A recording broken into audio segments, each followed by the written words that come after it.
الحمد لله المنعم المحسن الديان ذي الفضل والجود والإحسان ذي الكرم والمغفرة والامتنان والصلاة والسلام على سيد الأنبياء خير الأنام وعلى آله وصحابه وأزواجه العظام وأتباعه وأحبابه ورفقائه البررة الكرام أما بعد فأعوذ بالله من الشيطان الرجيم بسم الله الرحمن الرحيم وإذ قال إبراهيم رب اجعل هذا البلد آمنا واجنبني وبني أن نعبد الأصنام رب إنهن أضللن كثيرا من الناس فمن تبعني فإنه مني ومن عصاني فإنك غفور رحيم ربنا إني أسكنت من ذريتي بواد غير ذي زرع عند بيتك المحرم ربنا ليقيموا الصلاة فاجعل أفئدة من الناس تهوي إليهم وارزقهم من الثمرات لعلهم يشكرون.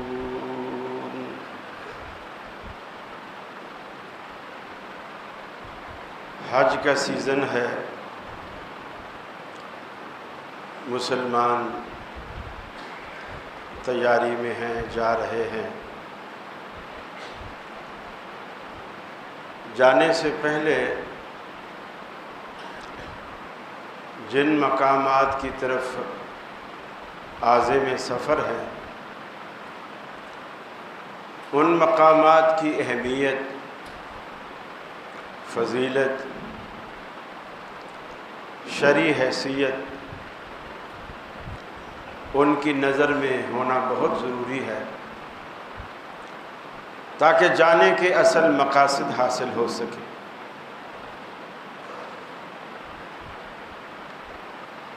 پہلی بات یہ ہے، جس طرح نماز فرض ہے، روزہ فرض ہے، زکوٰۃ فرض ہے، اسی طرح حج زندگی میں ایک مرتبہ اس بندے پر فرض ہے جو دانے کی طاقت اور استطاعت رکھتا ہو، روپیہ پیسہ بھی ہو اور صحت بھی اجازت دیتی ہو، اور اگر روپیہ پیسہ ہے، صحت اجازت نہیں دیتی تو کسی کو اپنی طرف سے بھی بھیج سکتا ہے، لیکن زندگی میں ایک مرتبہ فرض۔ لیکن نفلی حج کی کوئی پابندی نہیں ہے، آپ چاہے ہر سال بھی جائیں۔ اللہ کے رسول صلی اللہ علیہ وسلم نے فرمایا، پے در پے عمرے کرنا، حج کرنا غربت کو مٹاتا ہے، غربت کو مٹاتا ہے۔ لیکن اس کا مطلب یہ نہیں ہے کہ آپ کے پاس پیسے نہ ہوں تو آپ مسجد میں اعلان کر کے پہلے چندے کی اپیل کریں کہ میں نے عمرہ کرنا ہے، حج کرنا ہے، میرے پاس پیسے نہیں ہیں، میرا تعاون کریں۔ اگر آپ کے پاس پیسے نہیں ہیں تو آپ پر فرض بھی نہیں۔ بہت سارے لوگ مسئلے پوچھ رہے ہوتے ہیں کہ ایک شخص کی بڑی خواہش ہے حج پہ جانے کی لیکن وہ غریب ہے، تو کیا ہم زکوٰۃ فنڈ سے اس کو حج کرا دیں؟ نہیں کرا سکتے۔ زکوٰۃ کا یہ مصرف ہے ہی نہیں۔ اللہ نے جو 8 مدات بیان کی ہیں اس میں حج شامل نہیں ہے، نہ عمرہ شامل ہے۔ یہ غریبوں کا حصہ ہے، اور غریبوں کا حصہ ان کے کھانے پینے کپڑے اور ان ضروریات کے لیے ہے، نہ کہ حج اور عمرے کے لیے ہے۔ اگر آپ کے پاس یہ استطاعت نہیں ہے، آپ پر فرض بھی نہیں، آپ ساری زندگی نہیں گئے، کوئی گناہ نہیں ہے۔ اور بہت سارے اعمال ایسے ہیں کہ آپ دنیا میں بیٹھ کر یہاں مکہ سے باہر یہاں کرتے ہیں، اللہ تعالیٰ آپ کو وہ ثواب عطا کرتا ہے، وہ اجر عطا کرتا ہے۔ بہت ساری چیزوں میں اللہ نے حج عمرے کے ثواب رکھ دیے۔ جیسے آپ نے فرمایا من اعتکف عشرا فی رمضان کان کحجتین و عمرتین، اگر کسی نے 10 دن کا اعتکاف کیا، رمضان میں 10 دن کا اعتکاف کیا ہے، جو آخری عشرے میں آپ لوگ اعتکاف بیٹھتے ہیں، فرمایا اس کو 2 حج اور 2 عمرے کا ثواب ملتا ہے۔ ثواب ایک الگ چیز ہے، فریضہ ایک الگ چیز ہے۔ پھر یہ دنیا میں قرآن مجید کہتا ہے ان اول بیت وضع للناس، صحابہ نے رسول اکرم صلی اللہ علیہ وسلم سے پوچھا یا رسول اللہ، دنیا میں سب سے پہلی مسجد کون سی؟ آپ نے قرآن مجید کی یہی آیت پڑھی کہ سب سے پہلی مسجد بیت اللہ ہے۔ اس دنیا میں اس زمین پر جو اللہ کا گھر سب سے پہلے بنا ہے وہ بیت اللہ ہے۔ آیا اس میں اختلاف ہے روایات میں، بعض میں ہے کہ سب سے پہلے آدم علیہ السلام نے بنایا، اور بعض روایات میں ہے کہ نہیں، سب سے پہلے اسے فرشتوں نے بنایا، کیونکہ جب آدم علیہ السلام بیت اللہ کی تعمیر کر چکے تو فرشتوں نے کہا اے آدم، ہم آپ کی اس تعمیر سے پہلے بہت سال پہلے ہم بیت اللہ کا طواف کر چکے ہیں۔ تو گویا اس سے یہ ظاہر ہوتا ہے کہ سب سے پہلی تعمیر فرشتوں نے کی، پھر حالات آتے گئے، پھر اسی طرح نوح علیہ السلام کا طوفان بھی آیا اس زمانے میں، جو پوری دنیا میں اللہ تعالیٰ نے ایک سمندر ہی سمندر بنا دیا۔ تو اس وقت بھی ظاہر بات ہے ایک ایسی چیز تھی جس میں بڑی بڑی چیزیں اس کی طوفان کی لپیٹ میں آئیں۔ اور بعض اسرائیلی روایات میں یہ بھی ہے کہ بیت اللہ موجود رہا اور حضرت نوح علیہ السلام کی کشتی نے اس بیت اللہ کے 7 چکر لگائے، لیکن اس کی قرآن و سنت میں کوئی تصدیق نہیں ملتی، اسرائیلیات ہیں اور اس میں سچ جھوٹ دونوں اس میں شامل ہوتے ہیں۔ قرآن کہتا ہے کہ حضرت ابراہیم علیہ السلام نے اپنے رب سے دعا کی اس شہر کے لیے جس شہر میں اللہ کے حکم سے انہوں نے اپنی بیوی حضرت حاجرہ اور ان کے پاس دودھ پیتا بچہ تھا حضرت اسماعیل۔ دیکھیے بڑی ہستیوں پر آزمائشیں بھی بڑی آتی ہیں۔ ایک اکیلی عورت اور اس کے پاس ایک دودھ پیتا چھوٹا بچہ ہے، شہر نہیں ہے، آبادی نہیں ہے، دور دور تک کوئی انسان کا کہیں گزر بسر نہیں ہے، کھیتی باڑی وہاں نہیں ہوتی، پانی کا کوئی انتظام نہیں ہے، اور ایسی جگہ پر اللہ کے حکم سے اپنی بیوی کو اور دودھ پیتے بچے کو بٹھا دینا، یہ صرف ابراہیم علیہ السلام کا ہی کمال تھا۔ یہ ممکن ہی نہیں ہے کسی انسان کے اندر کہ اتنا دل بردہ رکھے، لیکن جن کو اللہ رب العالمین نے ایک منصب عطا کرنا ہوتا ہے، عزت دینی ہوتی ہے، اور ایک اعلیٰ تاج ان کے سر پہ سجانا ہوتا ہے، پھر اللہ تعالیٰ ان کے دل، ان کے کلیجے، ان کے جگرے وہ بھی ایسے مضبوط بنا دیتا ہے۔ ایک کھجور کی تھیلی ہے اور ایک پانی کا مشکیزہ ہے، اور اس ویرانے میں حضرت حاجرہ کو اور دودھ پیتے بچے کو ان کی گود میں ہے وہاں بٹھایا اور خود وہاں سے چل پڑے. اور جب چل پڑے تو پیچھے حضرت حاجرہ آئیں, آوازیں دی. یہ دیکھ ہی نہیں رہے, سن رہے ہیں لیکن مڑ کر دیکھ نہیں رہے, جواب بھی نہیں دے رہے. شاید یہ بھی حکمت ہو, اگر میں پیچھے مڑ کر دیکھوں ممکن ہے حاجرہ نے بچہ بھی گود میں اٹھا رکھا ہو, اور وہ میں جب مڑ کے دیکھوں گا اور بچے پہ میری نگاہ پڑے گی, ممکن ہے میرے اندر وہ جو ایک تو ماں کی ممتا ہوتی ہے, باپ کی بھی ممتا ہوتی ہے, میرے اندر سے وہ باپ والی جو ممتا ہے, وہ پیار ہے, وہ شفقت ہے, وہ شاید بیدار ہو جائے اور میں شاید چھوڑنے پر راضی نہ ہوں. دیکھ نہیں رہے پیچھے. پیچھے دوڑی حضرت حاجرہ. یہ بخاری شریف میں بڑا طویل واقعہ ہے. حضرت عبداللہ بن عباس رضی اللہ تعالیٰ عنہ سے بیان کرتے ہیں, جب آپ نے کوئی جواب نہیں دیا تو انہوں نے پھر سوال کیا, اللہ امرک بہذا, ابراہیم کیا ایسا کرنے کے لیے اللہ نے آپ کو حکم دیا ہے؟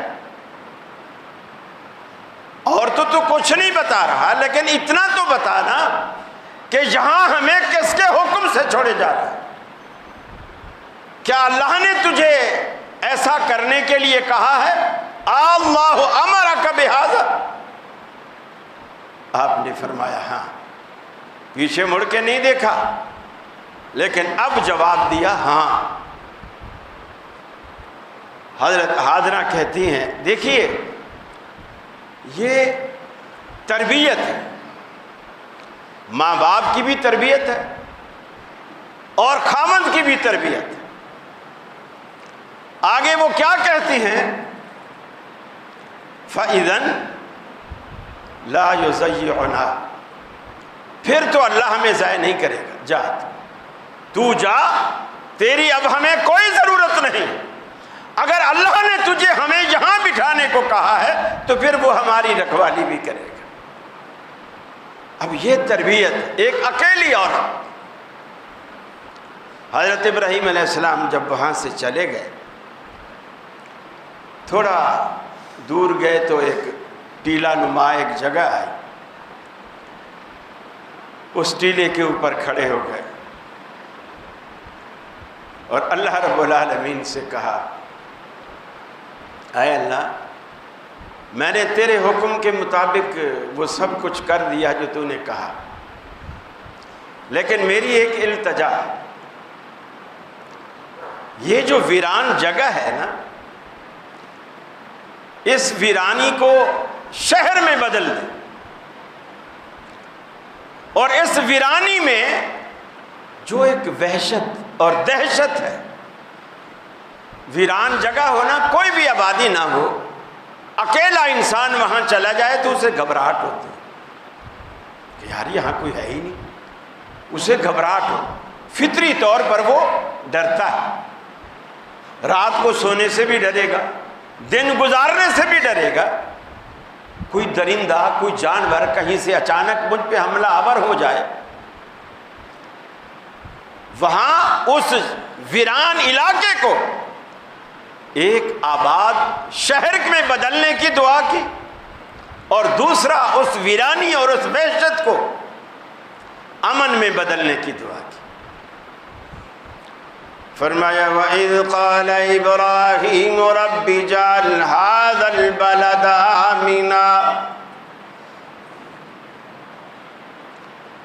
جب ابراہیم علیہ السلام نے رب العالمین کے حضور ہاتھ اٹھائے, اللہ سے درخواست کی, رب اجعل هذا البلد آمنا,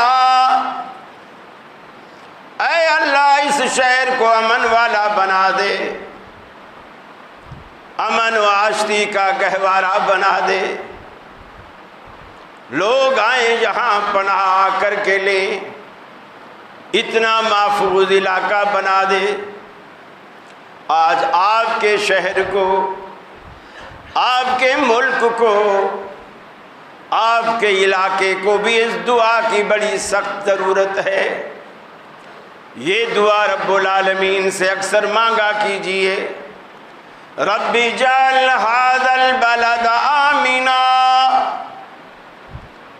اے اللہ ہمارے شہروں کو بھی امن کا گہوارہ بنا، فساد اور قتل و غارت سے بچا، لوٹ مار اور چوری چکاری سے بچا، بے روزگاری سے بچا، ہر قسم کی نعمتیں عطا فرما۔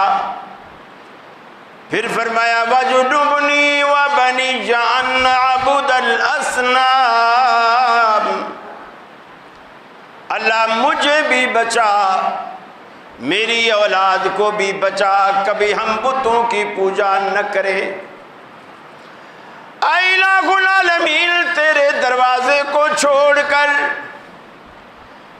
تیرے در کو چھوڑ کر کبھی اپنی جبین نیاز یا اپنی اولاد کی جبین نیاز غیر کے در پہ نہ جھکنے پائے، اپنے در پہ جھکنے والا بنا، اپنا محتاج بنا، اپنے سوا کسی کا محتاج نہ بنا۔ یہ پیشانی جسے تو نے عزت دی، یہ اسی لائق ہے کہ تیرے در پہ جھکے، تیرے شکرانے کے ترانے گائے، یہ اسی لائق ہے۔ وَجْنُبْنِي وَبَنِيَّ أَن نَعْبُدَ الْأَصْنَامَ رَبِّ إِنَّهُنَّ أَضْلَلْنَ كَثِيرًا مِّنَ النَّاسِ، بہت سارے لوگ بتوں کی پرستش میں گمراہ ہو گئے، ان کی پوجا پاٹ میں لگ گئے۔ آج دنیا میں کتنے معبودان باطل ہیں جو رب العالمین کے مقابلے میں لوگوں نے کھڑے کیے، آپ دیکھتے نہیں؟ جس طرح اللہ کے گھر کا طواف ہوتا ہے، کتنی قبریں، کتنے مزارات دنیا میں ایسے ہیں جن کے اسی طرح طواف ہوتے ہیں۔ جس طرح بیت اللہ کو عرق گلاب سے غسل دیا جاتا ہے، کتنی مزاریں دنیا میں ایسی ہیں ان کو اسی طرح گلاب یا کیوڑے سے غسل دیا جاتا ہے۔ جس طرح بیت اللہ کے غلاف بدلے جاتے ہیں، کتنی دنیا میں مزاریں ایسی ہیں کہ ان کے بھی ہر سال غلاف بدلے جاتے ہیں، بڑی تقریبیں ہوتی ہیں، وہاں عرس ہوتے ہیں، وہاں میلے ہوتے ہیں۔ جس طرح حجر اسود کو چوما جاتا ہے، کتنے دنیا میں پتھر ایسے ہیں جن کو لوگ اسی عقیدت سے چومتے ہیں۔ جس طرح بیت اللہ کے سامنے اللہ کے حضور سجدے کیے جاتے ہیں، آج کتنی جھوٹی معبود بنا دیے گئے، جھوٹی جگہیں ایسی بنا دی گئیں جن کو سیم اسی طرح سجدے کیے جاتے ہیں۔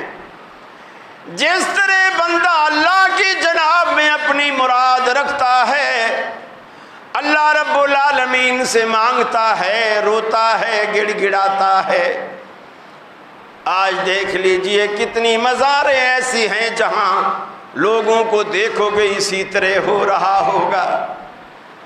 ارے لاہور والوں مجھے بتاؤ، آج تو تمہارے پاس علی حجویری کا مزار ہے، اے بغداد والو آج تمہارے پاس پیر عبد القادر جیلانی کا مزار ہے، اے لاڑکانہ والو آج تمہارے پاس بھی بڑے پیر کا مزار موجود ہے، کلفٹن والو، کراچی والو تمہارے پاس عبداللہ شاہ غازی کا مزار ہے۔ ایک بڑا وزیر اعلیٰ کہتا چلا گیا کہ کراچی اس لیے سیلابوں سے محفوظ ہے کہ یہاں عبداللہ شاہ غازی کا مزار ہے۔ گویا یہ مزار ہمیں ان حالات سے بچائے ہوئے ہیں۔ ارے عبداللہ شاہ غازی کو یہ کیوں نہیں کہتے کہ کراچی کا جو حشر آج ہوا پڑا ہے وہ بھی ٹھیک کر دے؟ اس سے یہ کام کیوں نہیں لیتے؟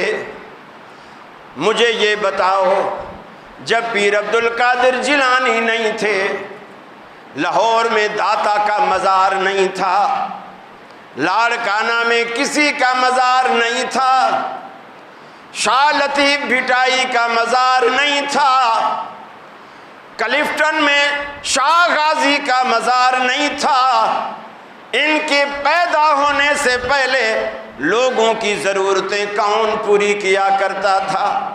کبھی گھر میں خلوت میں علیحدگی میں رات کے سناٹے میں بیٹھ کر سوچئے گا، جب علی حجویری لاہور کے داتا گنج بخش نہیں تھے، پیدا بھی نہیں ہوئے تھے، تب لاہور کی ضرورتیں کون پوری کرتا تھا؟ تب لوگوں کی مرادیں کون برلاتا تھا؟ لوگوں کی آرزوئیں تمنائیں کون پوری کرتا تھا؟ کبھی تو سوچے نا بندہ۔ آج وہ اولادیں بھی دیتا ہے، وہ رزق بھی دیتا ہے، وہ